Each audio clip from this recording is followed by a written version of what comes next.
¿Cómo están? Bienvenidos. Estamos comenzando Agenda Económica. Muchas gracias por acompañarnos a esta hora. Son las 8 en punto y damos inicio a nuestros 30 minutos de informaciones. Feliz viernes para todos también. Cerrando la semana y cerrando el mes, ya en este 30 de septiembre, un mes que ha sido bien convulsionado, sobre todo desde el punto de vista económico a nivel internacional. Vamos a estar revisando los detalles. Partimos con nuestros titulares y el resumen de noticias para este día, viernes 30.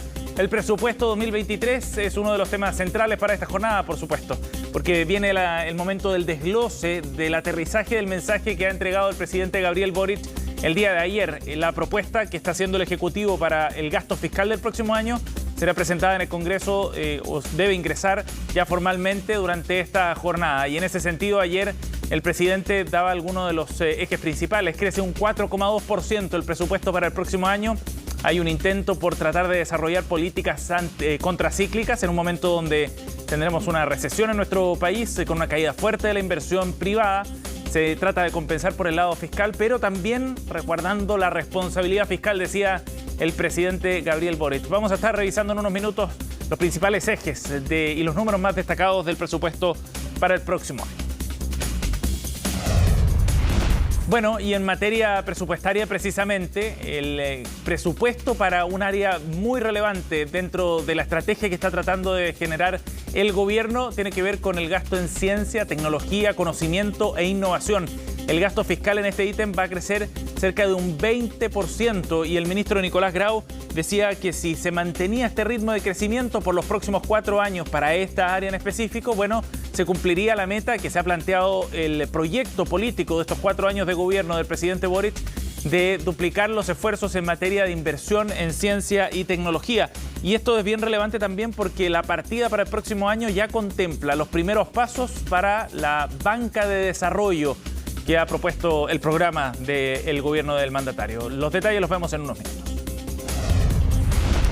Hablemos del desempleo ahora. Ayer conocimos los datos y en la jornada hubo más análisis para desmenuzar los antecedentes que entregó el Instituto Nacional de Estadísticas y se va consolidando este escenario donde el empleo, la generación de puestos de trabajo se debilita en nuestro país. De la mano, por supuesto, de un crecimiento que va a la baja. Cerca de 7.000 empleos se destruyeron precisamente en el trimestre que va desde junio a agosto, de acuerdo a los datos del INE, en esta desaceleración de la economía, y las perspectivas para los próximos meses son bastante complicadas. De hecho, el gobierno ayer planteaba la necesidad de crear cerca de 200.000 empleos de la mano con este nuevo presupuesto y el gasto en materia pública. Los detalles los vemos en una nota que hemos preparado para el día de hoy.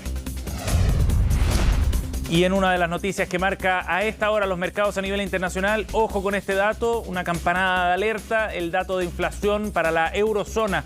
Cerca de 10% de crecimiento en el precio promedio de los países de la eurozona es lo que registra con un nuevo récord histórico. Suben 9 décimas además el nivel de la inflación en un ciclo que sabemos se está complicando a todo el mundo, pero que le pone las cosas mucho más difíciles al Banco Central Europeo, que probablemente tendrá que volver a subir las tasas y de manera más fuerte, prevén los analistas, respecto a lo que tenía contemplado inicialmente. Ya les contamos más sobre el desglose también de este número de inflación el día de hoy.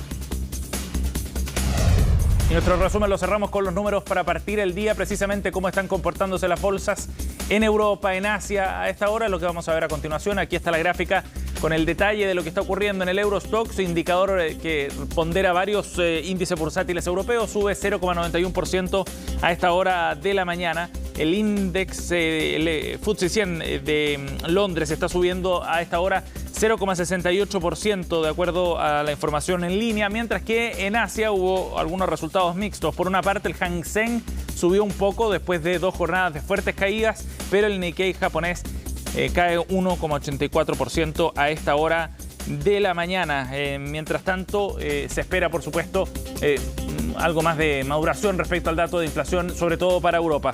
¿Qué fue lo que ocurrió ayer en la bolsa local? Bueno, el IPSA tuvo un cierre negativo, 1,27% de caída. Se acerca ya a la frontera de los 5.000 puntos, mientras que en Wall Street hubo caídas muy fuertes también, cercanas al 3% en el índice tecnológico del Nasdaq. El dólar cerró en 967 pesos, se recuperó ayer después de la fuerte caída del día miércoles. Y por último, el cobre hasta ahora está subiendo y se acerca a los $3,5 la libra. Bien, partamos entonces revisando el detalle de este presupuesto 2023 que el presidente Gabriel Boric anunció ayer en cadena nacional. En un mensaje bien largo, ya lo podremos escuchar, dio algunas de las luces sobre cuáles son los focos en los que se va a basar este presupuesto, que tiene que ser discutido, por supuesto, en el Congreso. Pero acá hay un rayado de cancha bien claro. Veamos algunos de los números más destacados. El presupuesto en términos generales crece un 4,2%. Ayer lo confirmó el presidente Boric, este número como una forma de aumentar el gasto público, pero dentro de un marco de responsabilidad fiscal. Ese era uno de los énfasis también sobre el cual se construyó este erario para el próximo año. Desglosemos esto un poco, algunos números relevantes. La inversión pública va a crecer un 5,5% y este es un dato bien importante porque recordemos que el Banco Central pronostica una caída fuerte de la inversión privada el próximo año. Acá hay un esfuerzo por tratar de compensar esa pérdida del sector privado, esa pérdida de musculatura, por el lado del gasto fiscal. Por otra parte, seguridad ciudadana fue uno de los primeros temas en los que puso hincapié el presidente Boric y aparece dentro del discurso, en la agenda pública, como uno de los mensajes más claros. Sube un 4,4% el presupuesto en esta materia. Y en seguridad social, acá hay un crecimiento bien relevante, 8%. Y esto explica en buena parte el crecimiento general que va a tener el presupuesto del próximo año.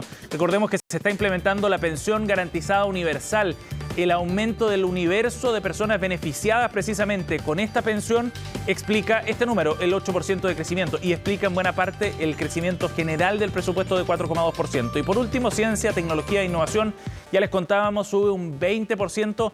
Esto es bien relevante porque acá hay un esfuerzo por aumentar el desarrollo de esta área en particular, que será sostenido en los 4 años y que va a permitir además la implementación ya de los primeros pasos de la llamada Banca del Desarrollo, al alero del trabajo de la Corfo fundamentalmente, que va a usar recursos que vienen desde el litio, cercanos a los 180 millones de dólares, para dar inicio precisamente a esta nueva etapa en proyectos de la Banca del Desarrollo, que será un desafío bien relevante, sobre todo para legitimar este tipo de políticas una vez que se empiecen a implementar. Escuchemos qué fue lo que dijo el presidente Boric en una de sus intervenciones precisamente sobre el tema del desarrollo económico y del refuerzo de la actividad de nuestro país.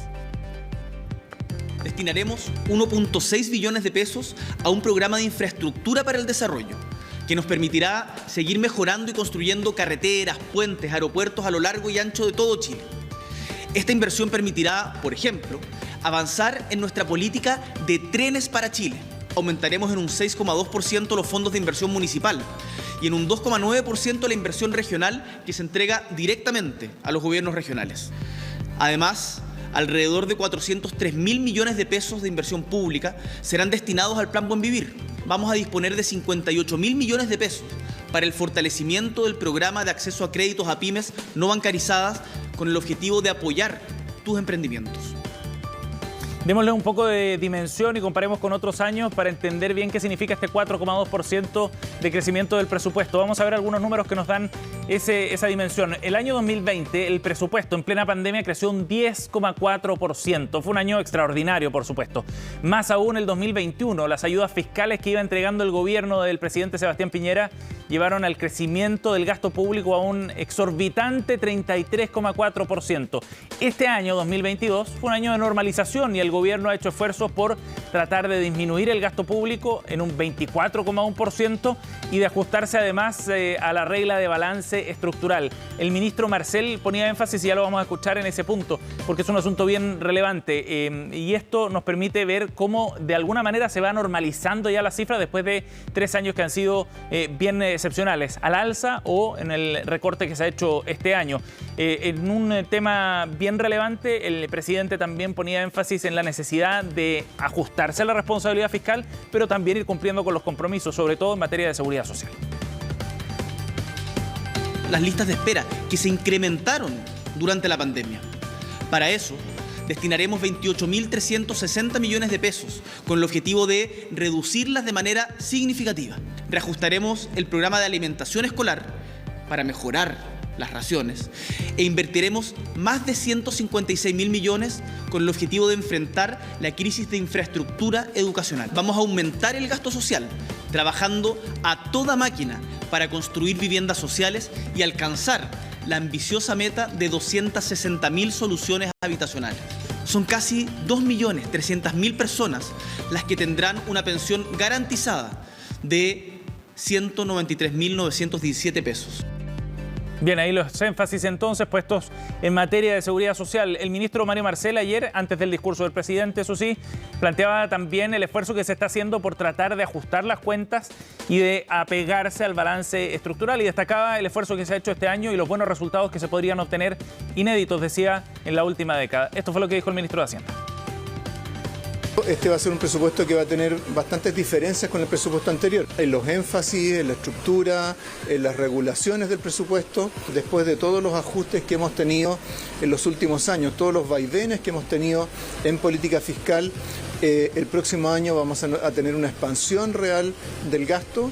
Expansión que va a ser mayor, especialmente en materia de gasto social, en materia de inversión en infraestructura, en gasto en seguridad ciudadana. Muchos de los componentes transitorios que se crearon durante la pandemia van a ir desapareciendo del presupuesto y van a ir siendo reemplazados por recursos asignados a prioridades más permanentes. Bien, ya en la entrevista del día de hoy vamos a profundizar en este tema. Ahora vamos a otro asunto, lo que está ocurriendo en el mercado laboral. Ayer el INE publicó los datos del desempleo, el número de desocupación, el 7,9%. La tasa no cambia mucho. Sin embargo, el escenario de creación y destrucción de puestos de trabajo sí se modifica bastante y se ratifica una tendencia a la baja en este indicador, con una destrucción cercana a los 7.000 puestos de trabajo. En la siguiente nota vamos a ver cuál es el análisis que hacen los expertos sobre lo que está ocurriendo en el mercado laboral. La desaceleración de la economía no solo se ha reflejado en los IMASEC mensuales. Poco a poco se ha visto en que la creación de nuevos puestos se ha desacelerado. Esto llegó a un punto de inflexión entre junio y agosto, trimestre que marcó la caída de más de 7.000 ocupados respecto al reporte anterior del INE.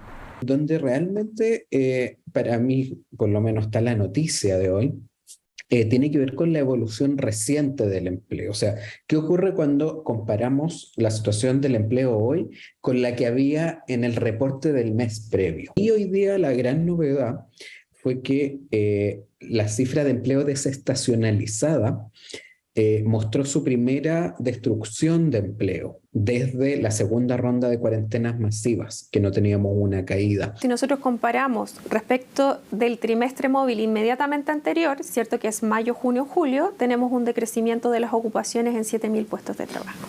Entre las razones que explican la caída en creación de empleos en este periodo, los expertos lo relacionan con el crecimiento económico bajo y la alta inflación que vive nuestro país. Situación que creen podría seguir igual los próximos meses. Una economía que no crece no genera empleo, es muy simple, ¿sí? La correlación entre creación de empleo y crecimiento de la economía, sobre todo empleo formal, es casi 1, es muy alta. Si tenemos un escenario en el fondo donde va a haber una recesión, o quizá en el mejor de los casos crecimiento cero, no vamos a ver creación de empleo, ¿sí? Es más, puede que veamos destrucción de empleo. También, adicionalmente al aumento de la tasa de ocupación informal, lo que esperaríamos es que la tasa de desempleo siga aumentando en los próximos meses hacia adelante a medida que se va afianzando, ¿cierto?, esta recesión económica en Chile. Como la tasa de desocupación sigue en 7,9%, en el gobierno comentan que el impacto de la desaceleración económica aún no golpea del todo al mercado laboral y esperan que las medidas impulsadas puedan ayudar a mitigar ese efecto. Pese a que tenemos una actividad que se ha ido debilitando, eso afortunadamente no ha llegado aún al mercado del trabajo. Es posible que lo haga, por supuesto, normalmente el mercado del trabajo reacciona con cierto rezago, pero también hay que tomar en cuenta de que durante este año hemos tenido en funcionamiento muchas de las medidas del Plan Chile Apoya que estaban destinadas a la generación de empleo. Sin duda creemos que tanto el plan de inversión presentado como gobierno a fin de agilizar la inversión pública y promover la inversión privada, así como también los mecanismos en materia de empleo, como señalaba tanto la extensión del IFE laboral como el subsidio Protege, pueden ir contribuyendo en un contexto que económicamente ha sido más complejo tanto en lo internacional como en lo nacional. La próxima semana conoceremos el IMASEC de agosto, dato que podrá confirmar si la pérdida de puestos de trabajo será aún mayor en los reportes laborales.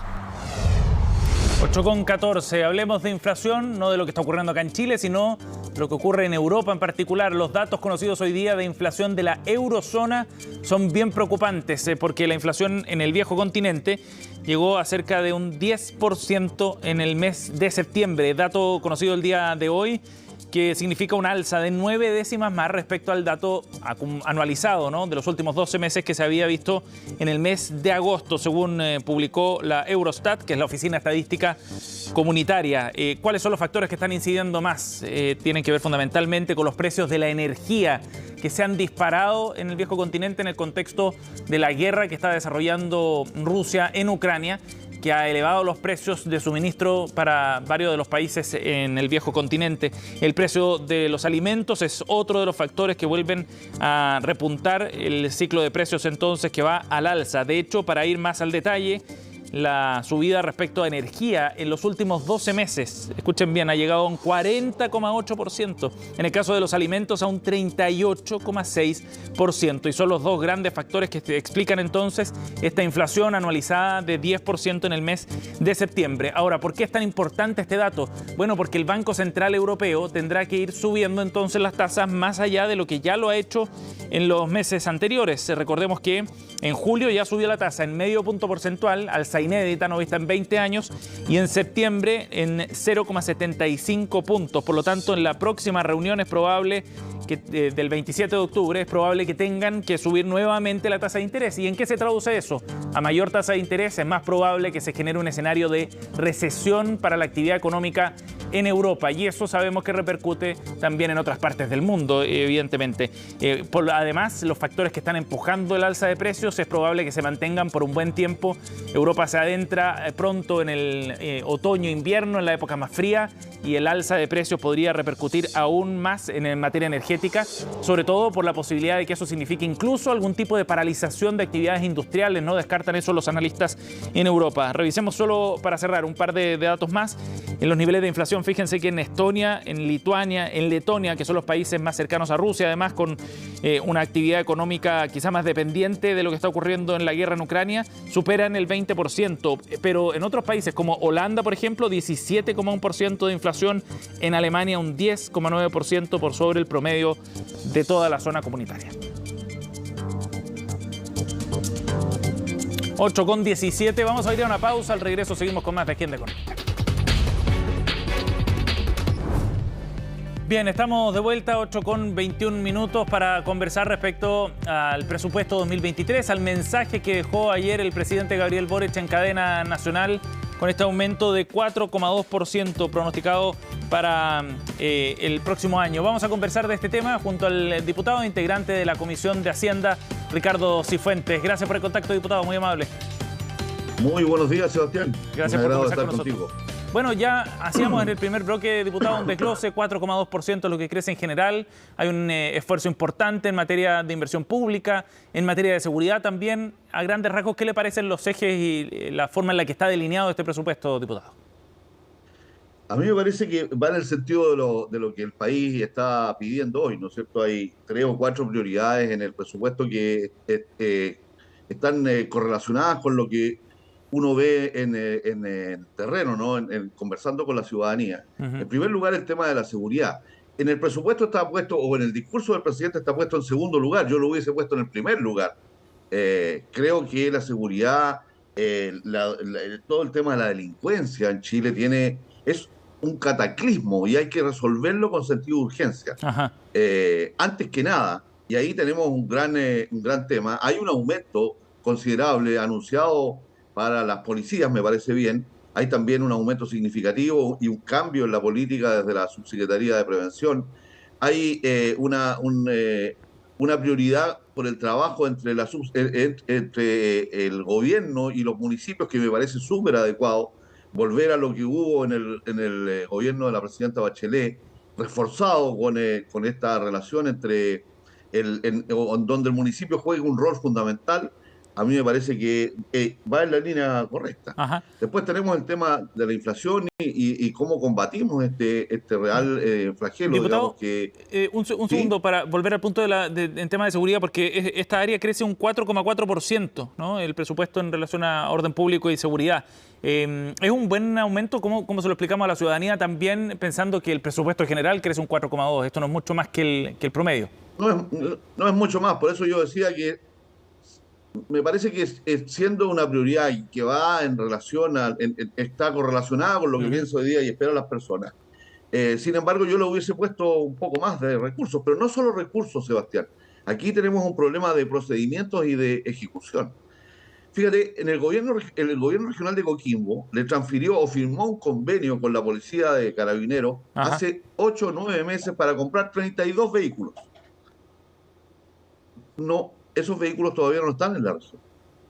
Entonces, no solo un problema de recursos, es también un problema de procedimientos. Por eso yo digo que el tema de la delincuencia hay que tratarlo como una calamidad pública. Nosotros estamos acostumbrados a las calamidades, los terremotos, la sequía de 13 años, en fin, y hemos sabido administrarla.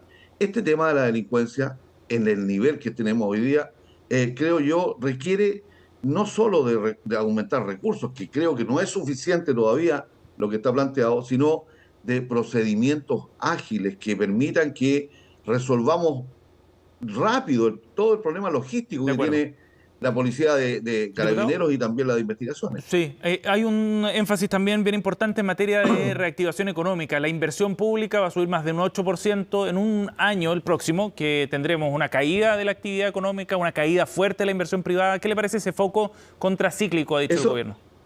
Eso va muy bien, es contracíclico, como tú bien lo dices, y creo yo que es lo adecuado. Cuando la economía se ralentiza, todos estamos esperando, desgraciadamente, un crecimiento negativo para el próximo año. Bueno, ahí es el Estado el que tiene que actuar y me parece que es una buena señal el aumento. Pero fíjate que curioso, 8% en infraestructura o en obras públicas, solo 4% en seguridad. Entonces, ahí hay un problema de prioridades, creo yo. Las prioridades que establecen no se reflejan en los números. Creo yo que habrá que estudiarlo con detalle, ver cómo viene el presupuesto. Todavía no lo tenemos, ¿no es cierto? Físicamente no podemos saber, pero desde el punto de vista discursivo me parece que uno debiese poner todavía un foco mayor en seguridad desde el punto de vista del presupuesto y desde el punto de vista de los procedimientos también. Ajá. Ahora, ¿es suficiente ese gasto público, en la inversión pública me refiero? Se lo pregunto porque hay algunos que creen que es necesario quizás inyectar un poquitito más, pero también está la amenaza por el otro lado de la inflación, como un riesgo. Así es, bueno, pero yo creo que hay otro problema, Sebastián, que hay que considerar. La ejecución de este gobierno es muy mala. Cuando uno mira lo que está ocurriendo en los principales ministerios inversores. Educación, ayer estuvimos en la comisión mixta de presupuestos para analizar el Ministerio de Educación y es lamentable lo que está ocurriendo. Llevamos apenas el 20% del gasto en todos los programas del Ministerio de Educación que tienen que ver con el mejoramiento de la calidad de educación, desde infraestructura hasta programas que van en el sentido de mejorar transferencia hacia ¿Solo un los nuevos 20%, servicios públicos, diputado? en fin. ¿Perdón? Solo un 20%. Solo un 20, un 22% creo, para ser exacto. Sí, pero... A agosto, es decir, en 8 meses se ha gastado menos de un cuarto del presupuesto. Y eso no solo ocurre en educación, desgraciadamente. También ocurre en temas tan importantes y relevantes como los gobiernos regionales, por ejemplo, en donde hay el gobierno regional que va muy bien, pero en promedio la inversión es muy baja. ¿Para qué hablar de lo que está ocurriendo con las licitaciones o las ofertas que el gobierno lanza en materia de infraestructura, que por problemas de la inflación, el costo de los materiales, no se adjudican? ¿Diputado? Y de cuántas obras han ido quedando paralizadas precisamente por los mismos problemas. Entonces yo diría, no solo más recursos, también más agilidad en la ejecución es una cuestión que va a marcar mucho el presupuesto de este año y obviamente el del año 2023. Diputado, ¿y por qué se ha ejecutado tan poco o la ejecución ha sido tan lenta? ¿Usted lo atribuye a factores de gestión de parte del gobierno o más bien a un tipo de política que ha privilegiado el gasto hacia fines de año principalmente como una forma de no incidir más en la inflación también? Puede ser, el ministro de Hacienda se jacta, y yo creo que con muy buena razón, de que tiene ordenado el gasto desde el punto de vista fiscal. Ujú. En parte por esta razón, ¿no? Porque el gasto se ha ido ralentizando, pero yo creo que se debe también a razones externas. Está el tema de la inflación, está el tema externas, digamos, al sector, a los sectores, digamos. El alza de materiales de la construcción, por ejemplo, Sí. tiene un efecto significativo, eso no se puede desconocer. Pero yo creo que también hay un poquito de falta de pericia y de experticia. Normalmente cuando los gobiernos cambian, hay una pequeña ralentización en la ejecución, por razones obvias, digamos, las personas cambian, en fin, las nuevas autoridades tienen que asumir su puesto, en fin, pero aquí llevamos 7 meses ya y no se ve, en algunos sectores no se ve ese sentido de urgencia que el mismo presidente planteó ayer en la noche, ¿no? Bien, diputado Cifuentes, muchas gracias por conversar con nosotros. Bueno, tendremos ya pronto más detalles del presupuesto y ya parte de la discusión en el Congreso, precisamente en la comisión. A partir de hoy lo conoceremos en detalle. Muchas gracias por el contacto, diputado. Que estén muy bien. Chao, que estén muy bien. 8:29. Gracias por acompañarnos aquí en Agenda Económica. Pronto los esperamos en sus 10 Noticias Express con Fresia Soltov. Nos vemos.